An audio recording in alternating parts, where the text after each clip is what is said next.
আমরা যারা ইংরেজি বলি, অনেক স্মার্ট, দাওয়াতের কাজ করি, সমস্ত ঘরানার লোক মিলে একজন বিজ্ঞানীকে ইসলাম কবুল করাইতে পারি নাই, মেইন স্ট্রিম সোসাইটিতে ইনভলভ হইতে পারি নাই, অথবা তাদেরকে ইনভলভ করতে পারি নাই।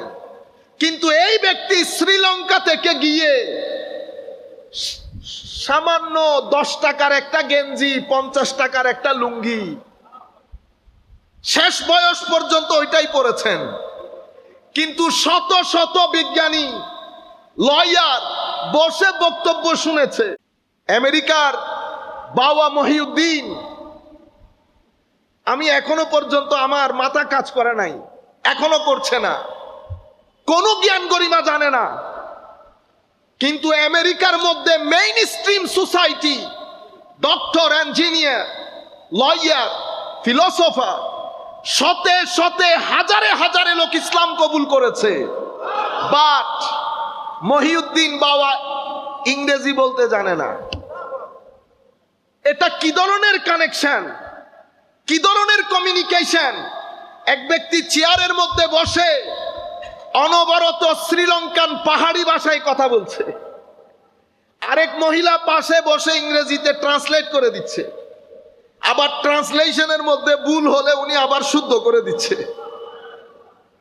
সেই ডিসকোর্স বই হয়ে গেছে 65টার উপরে, এক এক বই 700 পেজ, 400 পেজ, কিন্তু উনি ইংরেজি জানেন না। এসেছেন, জয় করেছেন, দলে দলে মেইন স্ট্রিম আমেরিকান ইসলাম কবুল করেছে। আমরা যারা ইংরেজি বলি, অনেক স্মার্ট, দাওয়াতের কাজ করি, সমস্ত ঘরানার লোক মিলে একজন বিজ্ঞানীকে ইসলাম কবুল করাইতে পারি নাই, মেইন স্ট্রিম সোসাইটিতে ইনভলভ হইতে পারি নাই, অথবা তাদেরকে ইনভলভ করতে পারি নাই। কিন্তু এই ব্যক্তি শ্রীলঙ্কা থেকে গিয়ে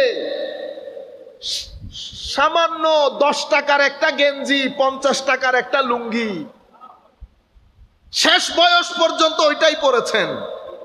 কিন্তু শত শত বিজ্ঞানী, লয়ার বসে বক্তব্য শুনেছে।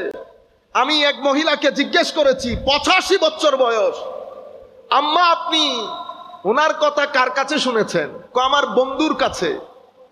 কতদিন সুহবতে ছিলেন? 16 বছর। তো চলে যান নাই কেন? যেতে পারি নাই। কেন? উঠতে চাইলে, চলে যেতে চাইলে কিসে যেন ধরে রাখতো। তো কিসে ধরে রেখেছে? রাতের সিজদা যখন বান্দা আল্লাহর কুদরতির কদমে রাখে, সেই ব্যক্তির সিনার ভিতরে মাওলা খাস নূর দান করে। এটাকে বলে শারহুস সদরের নূর। আফামান শারাহাল্লাহু সাদরাহু লিল ইসলাম ফাহুয়া আলা নূরিম মির রাব্বিহ। এটা সেই নূর। আমার নবীকে জিজ্ঞেস করা হয়েছিল, হুজুর ইয়া রাসূলুল্লাহ, এই শারহুস সদর কি? আমার নবী বলেছেন, এটা নূরুন, এটা বিশেষ নূর, ইয়াকযিফুহুল্লাহু, এটা আল্লাহ থ্রো করেন কোথায়? ফি কলবিল মুমিন, মুমিনের কলবের ভিতরে।